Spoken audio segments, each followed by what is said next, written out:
এবাৰ চৰকাৰী কৰ্মচাৰীসকলৰ বাবে জনাব বিচাৰিছো আন এটা বৃহৎ সুখবৰ 1 এপ্ৰিলৰ পৰা ডাঙৰ পৰিৱৰ্তন হ'বলৈ গৈ আছে কি পৰিৱৰ্তন হ'ব কৰ্মচাৰীসকলে কি সুখবৰ লাভ কৰিব সবিশেষ জানিবৰ বাবে ভিডিঅ'টো প্ৰথমৰ পৰা শেষলৈকে চাই থাকিব 1 এপ্ৰিলৰ পৰা কাৰ্যকৰী হ'ব ইউপিএছ আঁচনিখন আৰু ইউনিফাইড পেনশন আঁচনিখন pension fund regulatory and development authority PFRDAৰ দ্বাৰা পৰিচালিত হ'ব এই সন্দৰ্ভত গাইডলাইন জাৰি কৰি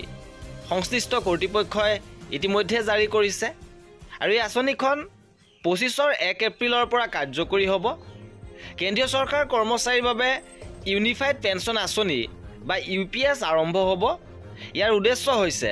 কৰ্মচাৰীসকলক নিশ্চিত পেমেণ্ট আৰু কিছুমান অৱসৰ সুবিধা প্ৰদান কৰা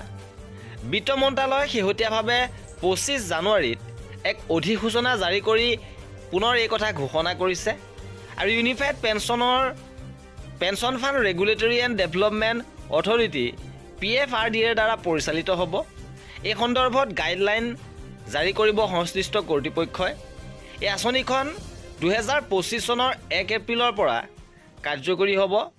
ৰাষ্ট্ৰীয় পেনশন ব্যৱস্থাত থকা সকলো কৰ্মচাৰীয়ে ইউপিএছৰ সুবিধা লাভ কৰিব আনকি অসমৰ কৰ্মচাৰীসকলেও এই ইউপিএছৰ সুবিধা লাভ কৰিব আৰু অধিসূচনা অনুসৰি যেতিয়া কোনো কৰ্মচাৰীয়ে চাকৰিকাল সম্পূৰ্ণ কৰাৰ পিছত অৱসৰ লয় বা 25 বছৰ চাকৰি কৰাৰ পিছত স্বেচ্ছামূলক অৱসৰ গ্ৰহণ কৰে তেতিয়া তেওঁলোকে এই আঁচনিৰ সুবিধা লাভ কৰিব কিন্তু যদি কোনোবাই নিৰ্দিষ্ট চৰ্ত পালন নকৰাকৈ অৱসৰ লয় বা অনুশাসনমূলক দোষত চাকৰিৰ পৰা বৰখাস্ত হয় তেন্তে তেওঁ এই আঁচনিৰ সুবিধা লাভ নকৰিব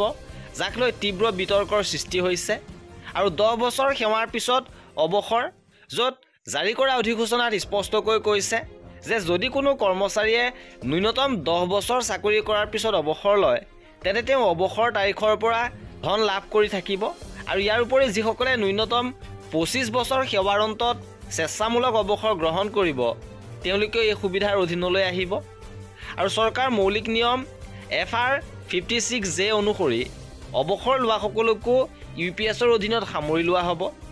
মন কৰিব যে এই অৱসৰ কোনো শাস্তি নহয় ইয়াক কেন্দ্ৰীয় অসামৰিক সেৱা নিয়ম 1965ৰ অন্তৰ্ভুক্ত নহয় এই ইউপিএছৰ সুবিধা কোনসকলে লাভ কৰিব নোৱাৰিব যে কোনো কৰ্মচাৰীক চাকৰিৰ পৰা বৰখাস্ত বা পদচ্যুত হ'লে তেওঁ ইউপিএছৰ সুবিধা লাভ নকৰিব বিত্ত মন্ত্ৰালয়ৰ অধিসূচনা অনুসৰি এই আঁচনিৰ অধীনত চাকৰিৰ অন্তিম 12 মাহৰ গড় দৰমহাৰ 50% কৰ্মচাৰীজনক নিশ্চিত ধন হিচাপে প্ৰদান কৰা হ'ব কিন্তু কৰ্মচাৰীজনে ন্যূনতম 25 বছৰীয়া সেৱা সম্পূৰ্ণ কৰিলেহে এই 50% পেনশন লাভ কৰিবলৈ সক্ষম হ'ব যদি কোনো কৰ্মচাৰীৰ চাকৰিৰ সময়সীমা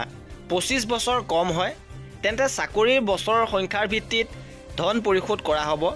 উদাহৰণস্বৰূপে যদি কোনোবাই 15 বছৰ চাকৰি কৰিছে তেন্তে 25 বছৰ চাকৰি কৰা লোকজনৰ তুলনাতকৈ কম পেনশন লাভ কৰিব